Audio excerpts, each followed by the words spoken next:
Episode 3 की शुरुआत में हमें दिखाया जाता है कि जब टेहा को टेमिन का मैसेज आता है कि मैं तुम्हारी बीवी से मिलना चाहता हूँ, तो टेहा पैनिक होने लगता है क्योंकि वो नहीं चाहता कि कोई भी योनवू से मिले, इसलिए वो जल्दी से अपना ऑफिस छोड़कर घर के लिए निकलता है। टेहा अपनी गाड़ी लेकर जा रहा होता है जब पार्किंग लॉट में अचानक सामने की साइड से एक गाड़ी तेजी से टेहा की गाड़ी की तरफ बढ़ रही होती है। इन दोनों गाड़ियों के बीच टक्कर होने ही वाली होती है, लेकिन टेहा जल्दी से साइड में टर्न ले लेता है और इस सब के बीच टेहा की गाड़ी एक पिलर से टकरा जाती है।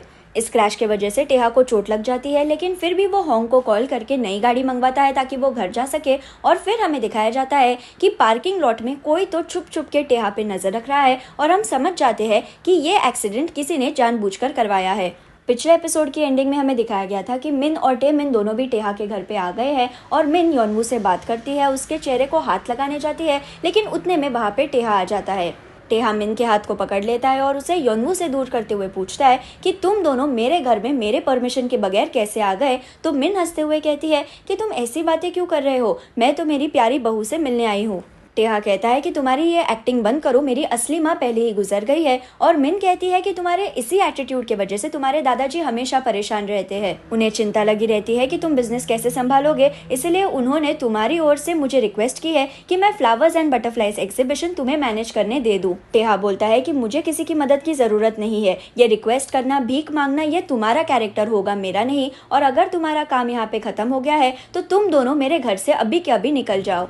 मिन जाने से पहले योनवू को कहती है कि अगले हफ्ते टेहा के दादाजी यानी मेरे ससुर जी की बर्थडे पार्टी है और मैं चाहती हूँ कि तुम भी इस पार्टी में आओ, क्योंकि तुम भी अब हमारी फैमिली का हिस्सा बन चुकी हो। और योनवू पार्टी में जाने के लिए हाँ कह देती है। मिन के वहाँ से जाने के बाद टेहा योनवू पे चिल्लाता है कि मेरे दादाजी के पार्टी में जाने वाली तुम कौन होती हो, तुमने मिन का इन्वाइट क्यों एक्सेप्ट किया, तुमने उसे हाँ क्यों बोल दिया। और योनवू उसे कहती है कि मैं उसे ना कैसे बोल दूँ, वैसे भी तुम्हारे दादाजी की ही पार्टी है तो कोई प्रॉब्लम नहीं आएगा। पर टेहा चिल्लाता है कि होंग अब कॉन्ट्रैक्ट लेके आने ही वाला है, तुम उस कॉन्ट्रैक्ट पे साइन करो और यहाँ से दफा हो जाओ। योनवू बोलती है कि मुझे भी यहाँ पे रहने में कोई इंटरेस्ट नहीं है और वैसे भी मैंने घर जाने का एक तरीका ढूंढ लिया है। योनवू टीवी की तरफ पॉइंट करते हुए कहती है कि इसी के अंदर मैंने 19वीं सदी देखी, यही से मैं घर वापस जा पाऊंगी। और टेहा टीवी ऑन कर देता है और चैनल चेंज कर देता है। चैनल चेंज होते ही योनवू चिल्लाती है कि ये क्या हो गया, अभी तो इसमें 19वीं सदी दिख रही थी, अब मैं घर वापस कैसे जाऊंगी। और टेहा कहता है कि क्या तुम पागल हो, ये एक टीवी है, इसमें कुछ भी असली नहीं है। योनवू कहती है कि अब मैं वापस घर कैसे जाऊंगी, मैं 19वीं सदी में वापस कैसे जाऊंगी। और टेहा पूछता है कि क्या तुम प्रूव कर सकती हो कि तुम सच में पुराने जमाने से यहाँ पे आई हो। योनवू इरिटेट होकर कहती है कि तुम मुझसे सवाल पूछने वाले होते कौन हो, क्या तुम प्रूव कर सकते हो कि मैं सच में पुराने जमाने से यहाँ पे नहीं आई हूँ। और टेहा इस बात पे कुछ नहीं कह पाता। योनवू फिर अपने कमरे में जाकर सोचती है कि 2023 में आने के बाद वो ऐसे लोगों से क्यों मिल रही है जिन्हें वो ऑलरेडी 19वीं सदी में मिल चुकी है। उतने में योनवू की नज़र टेबल पे रखे हुए मिर्टल के झाड़ पे जाती है जो अभी तक मुरझाया नहीं है। और योनवू को स्ट्राइक होता है कि इसी झाड़ को पकड़ के वो कुएं में गिरी थी और 2023 के स्विमिंग पूल से बाहर आई थी, तो अगर वो इसी झाड़ को पकड़ के फिर से एक बार स्विमिंग पूल में कूद जाएगी तो शायद वो 19वीं सदी में वापस जा पाएगी। उतने में घर पे होंग आ जाता है शादी का कॉन्ट्रैक्ट लेके और टेहा उसे बताता है कि योनवू अपने कमरे में है तो तुम उसकी साइन वहां जाकर ले लो। और होंग जब उसकी साइन लेने जाता है तो उसे रियलाइज होता है कि योनवू तो अपने कमरे में है ही नहीं और वो ये बात टेहा को बता देता है। यहाँ पर फिर हमें दिखाया जाता है कि असल में योनवू उस स्विमिंग पूल को ढूंढने निकली है और क्योंकि उसे उस स्विमिंग पूल के होटल का एरिया पता है तो वो एक टैक्सी लेकर इस होटल तक जा रही होती है। लेकिन जब टैक्सी वाले को पता चलता है कि योनवू के पास पैसे ही नहीं है तो टैक्सी वाला योनवू को पुलिस स्टेशन में छोड़ देता है। पुलिस स्टेशन में योनवू से पूछताछ की जाती है कि वो कहाँ रहती है, उसका फोन नंबर क्या है, लेकिन योनवू इन सवालों का जवाब ऑब्वियसली नहीं दे पाती। उतने में एक पुलिस वाले को रियलाइज होता है कि उसने योनवू को कहीं देखा है, इसलिए वो अपनी फाइल्स चेक करता है। और कुछ दिनों पहले जब योनवू खो गई थी तो होंग ने पुलिस कंप्लेंट की थी और इस पुलिस कंप्लेंट में योनवू की फोटो भी थी। पुलिस वाले समझ जाते हैं कि ये वही औरत है जो गुम गई थी, इसलिए वो होंग को कॉल करके इस बारे में बताते हैं। लेकिन होंग और टेहा वहां पहुंचने से पहले ही योनवू पुलिस स्टेशन से भाग जाती है। यहाँ दादाजी अपने दूसरे पोते के साथ खेल रहे होते हैं और इस पोते का नाम होता है जून और ये वही लड़का है जिसने पिछले एपिसोड में योनवू की हेल्प की थी। जून की मम्मी जिसका नाम है हेरियोंग वो दादाजी की बेटी है और वो कुछ काम तो नहीं करती लेकिन उसे पैसे उड़ाने में बहुत मजा आता है और वो हमेशा दादाजी से पैसे मांगती रहती है। हेरियोंग की ही गाड़ी के सामने पिछले एपिसोड में सावोल आ गई थी और अब यहाँ पे हमें दिखाया जाता है कि सावोल ने अपना छोटा बिजनेस भी शुरू कर दिया है 2023 में आने के बाद। सावोल पार्क में छोटी बच्चियों को अलग अलग हेयर स्टाइल्स बना के दे रही है और इस बिजनेस से उसकी बहुत कमाई भी हो चुकी है। योनवू के कंपैरिजन में सावोल अपने आप को 2023 में काफी अच्छी तरीके से एडजस्ट कर पाई है और जब वो अपने पैसे काउंट करते हुए पार्क से बाहर निकलती है तो रास्ते में वो होंग से टकराती है। इस टक्कर के वजह से सावोल के सारे पैसे हवा में उड़ जाते हैं, लेकिन सावोल जल्दी से इन पैसों को कलेक्ट कर लेती है जैसे कि वो कोई निंजा हो। और होंग इस सीन को देखकर बहुत इंप्रेस होता है और सोचता है कि क्या मैं किसी गुरु से मिल रहा हूँ। अब यहाँ योनवू को होटल का स्विमिंग पूल मिल गया है और वो इस स्विमिंग पूल में जंप मारने ही वाली होती है जब वहाँ पे टेहा आ जाता है। टेहा योनवू को रोकने की कोशिश करता है, लेकिन योनवू उसकी बात नहीं मानती और पूल में कूद जाती है, लेकिन वो टाइम में वापस नहीं जा पाती। इनफैक्ट योनवू को स्विमिंग नहीं आती और वो डूबने वाली होती है, इसलिए टेहा खुद फिर से एक बार पूल में जंप मारता है और योनवू को बचा लेता है। योनवू जब पूल से बाहर आती है तो उसकी नजर एक झाड़ पे जाती है और ये वही मेटल का झाड़ होता है जो योनवू के घर पे था। योनवू इस झाड़ को पास से देखने जाती है और वो इमोशनल हो जाती है क्योंकि इस झाड़ पे वो निशान है जो योनवू के ग्रैंडपा ने योनवू की हाइट मेजर करते हुए बनाए थे। और योनवू को रियलाइज होता है कि ये स्विमिंग पूल, ये होटल का जो पूरा एरिया है वो उसके घर का ही एरिया है। योनवू ये बात टेहा को बताती है तो टेहा उस पे ही चिल्लाता है ये कहते हुए कि तुम जब से मेरी जिंदगी में आई हो तब से सब कुछ बिगड़ गया है, तुम्हारे पागलपन की वजह से मेरे दिन खराब हो गए हैं। और योनवू इमोशनल होकर कहती है कि तुम्हारे कुछ दिन खराब हो गए होंगे, लेकिन मेरी पूरी जिंदगी बर्बाद हो गई है। मैं यहाँ पे क्यों आई, कैसे आई, ये मुझे भी नहीं पता। मैं घर वापस कैसे जाऊँ, मेरी फैमिली क्या कर रही होगी, मुझे कुछ समझ में नहीं आ रहा। और योनवू रोने लगती है। योनवू की यह हालत देखकर टेहा शांत हो जाता है और टेहा जो कभी भी अपने इमोशंस नहीं दिखाता उसके भी आंखों में पानी आ जाता है। टेहा फिर योनवू को कहता है कि चलो हम घर जाते हैं और वो दोनों होटल से निकल रहे होते हैं जब योनवू की नजर एक पेंटिंग पे जाती है। योनवू इस पेंटिंग को पहचान लेती है क्योंकि ये पेंटिंग बनाई है यून आम नाम के औरत ने और ये पेंटिंग योनवू के घर पे लगाई हुई थी। इस पेंटिंग को कुछ लोग होटल में लेके आ रहे होते हैं और योनवू इस पेंटिंग को देख ही रही होती है, लेकिन उतने में टेहा उसे बुलाता है और योनवू वहां से चली जाती है। यहाँ घर पे जाने के बाद टेहा होंग ने दिया हुआ शादी का कॉन्ट्रैक्ट चेक करता है जब उसकी नजर अपने टेबल पे रखे हुए फोटो पे जाती है जिसमें वो और दादाजी साथ में है। इस फोटो पे एक स्टिकर भी लगाया है जिसपे लिखा है वी आर वन टीम।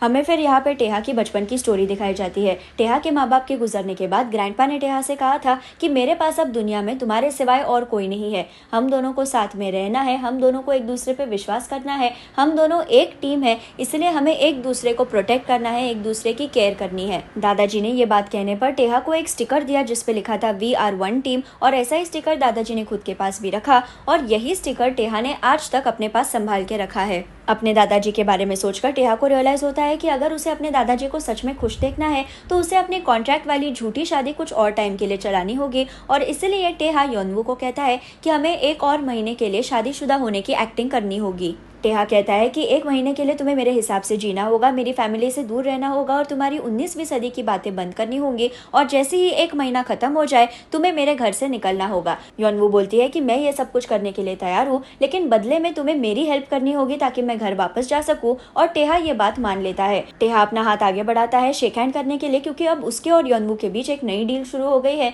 लेकिन योनवू को शेक हैंड नहीं पता होता है, इसलिए वो टेहा का हाथ पकड़ के प्रॉमिस की साइन बना लेती है और टेहा की दिल की धड़कनें तेज हो जाती है।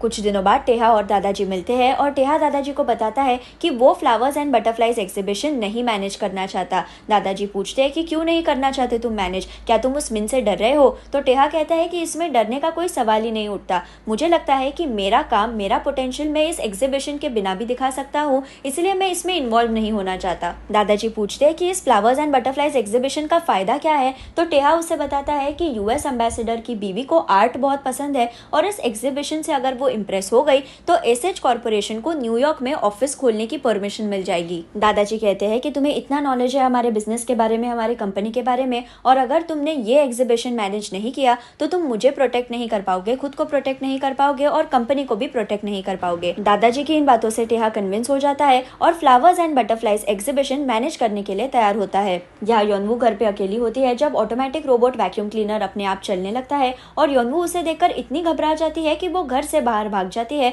और घर का दरवाजा ऑटोमेटिकली लॉक हो जाता है। योनवू घर के अंदर नहीं जा सकती, इसलिए वो बाहर ही रुकती है और शाम को जब टेहा घर आता है तो वो उसे समझाता है कि ये एक रोबोट वैक्यूम क्लीनर है। टेहा फिर अपने कमरे में चला जाता है और योनवू इस वैक्यूम क्लीनर से इतनी फैसिनेट होती है, उसे इस वैक्यूम क्लीनर के बारे में और जानना होता है, इसलिए वो टेहा के कमरे में जाती है इसके बारे में पूछने के लिए। लेकिन टेहा अपने कमरे में होता है शर्टलेस। टेहा खुद को कवर अप करने की कोशिश तो करता है, लेकिन योनवू उसे देखकर अपने कमरे में भाग जाती है और योनवू जब भी अपनी आंखें बंद करती है उसे टेहा की परफेक्ट बॉडी दिखती है, जिस वजह से योनवू भगवान से माफी मांगती है। यहाँ अगले दिन ऑफिस में सबको पता चल गया है कि फ्लावर्स एंड बटरफ्लाइज एग्जीबिशन अब टेहा मैनेज करने वाला है और मिन को ये बात बिल्कुल भी पसंद नहीं आती, लेकिन उसकी असिस्टेंट उसे बताती है कि जो फ्लावर्स एंड बटरफ्लाइज वाला पेंटिंग उन्होंने खरीदा है वो एक फेक पेंटिंग है।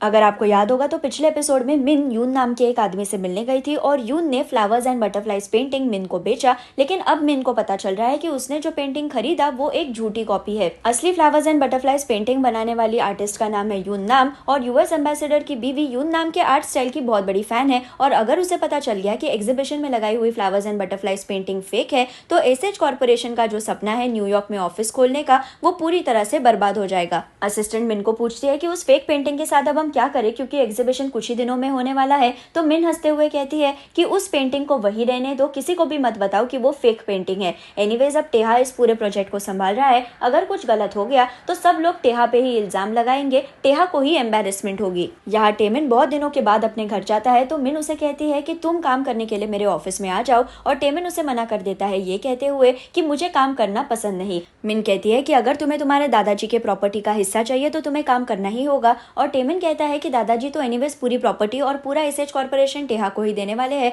तो मेरा काम करके क्या फायदा। मिन बोलती है कि तुम्हें जन्म देना मेरी जिंदगी की सबसे बड़ी गलती है और ये बात सुनकर टेमिन इतना हर्ट होता है, उसे इतना गुस्सा आता है कि उसके हाथ में जो ग्लास होता है वो उसे कुचल देता है, ग्लास फूट जाता है और टेमिन के हाथ को चोट लगती है। टेमिन अपने कमरे में जाकर गुस्से में सारा सामान इधर उधर फेंकने लगता है जब उसकी नजर उस पैसे की बैग पे जाती है जो योनवू ने उसके ऊपर फेंकी थी और टेमिन सोचता है कि बहुत दिन हो गए योनवू से मिले हुए, चलो उसको जाकर तंग करते हैं।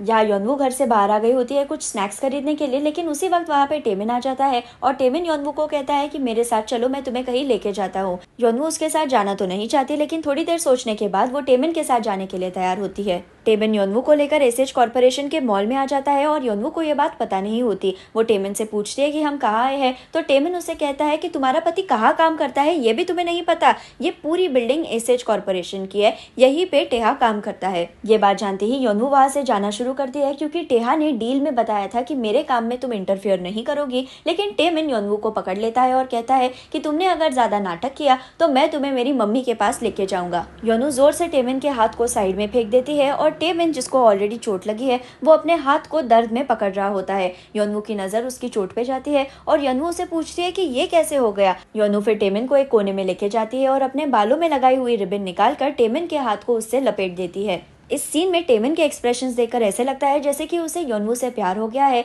लेकिन जल्द ही योनवू वहां से भागकर चली जाती है। रास्ते में योनवू को होंग दिखता है तो वो होंग का पीछा करते हुए एग्जीबिशन हॉल में आ जाती है और इस एग्जीबिशन हॉल में टेहा भी होता है। टेहा योनवू को पूछता है कि तुम यहाँ क्या कर रही हो, लेकिन योनवू कुछ जवाब नहीं देती क्योंकि उसका पूरा ध्यान होता है एग्जीबिशन में लगाई हुई फ्लावर्स एंड बटरफ्लाइज पेंटिंग पे। योनवू पेंटिंग की तरफ बढ़ते हुए कहती है कि ये पेंटिंग झूठी है, ये यूनाम की पेंटिंग हो ही नहीं सकती, इसके ब्रश स्ट्रोक्स अलग है, इस पे सील अलग है। और टेहा कहता है कि तुम ये क्या फालतू की बातें कर रही हो, तुम यहाँ पे क्यों आई हो वो मुझे पहले बताओ। योनवू बोलती है कि तुम्हारे लिए मुझ पर विश्वास रखना मुश्किल है, लेकिन मैं सच में 19वीं सदी से आई हूँ और मैं तुम्हें बता सकती हूँ कि ये पेंटिंग नकली है। टेहा फिर अपने ऑफिस में काम करने वाली एक औरत को इस पेंटिंग के बारे में पूछता है और औरत उसे बता देती है कि ये पेंटिंग नकली है और ये भी बता देती है कि कैसे मिन ने उसे वार्निंग दी थी कि ये इन्फॉर्मेशन टेहा को पता नहीं चलनी चाहिए। होंग टेहा को कहता है कि एम्बेसडर और उसकी बीवी आ चुके हैं, हमें उन्हें सच बता देना चाहिए कि हमारे पास असली पेंटिंग नहीं है। लेकिन योनवू कहती है कि असली पेंटिंग है, मैंने देखी है असली पेंटिंग होटल में।